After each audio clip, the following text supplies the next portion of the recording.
Mare, kakanood ko ng K-drama, nag-crave nga ako ng jajangmyeon. Alam mo yon, yung kahit hindi mo pa siya natikman, kinikrave mo siya dahil paulit-ulit mo nakikita sa mga K-drama. So ako naman, na-curious ako at nag-order ako dito sa Dwedgie Galbi and 400 pesos lang yung binayad ko. So 50 pesos yung delivery fee, so 350 pesos na siya and good for 2 na siya kasi ang dami ng serving. Nagulat din ako nung dumating. So eto guys, dumating siya na mainit pa talaga.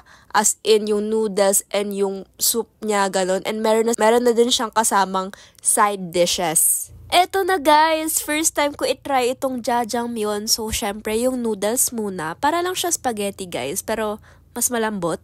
I-mix muna natin. So guys, nung hindi ko pa siya natikman, hindi ko talaga alam yung in-expect. So kala ko salty siya. Kasi nga, 'di ba, black, tapos kala ko may toyo. Pero hindi, black bean pala yun. And katikim ko guys, manamis-namis siya. And perfect talaga yung mga kasama niyang side dishes. Ito guys, favorite ko, yung spicy fish cakes. Ang sarap as in. Grabe, sobrang sulit ng 400 ko guys. Try nyo rin.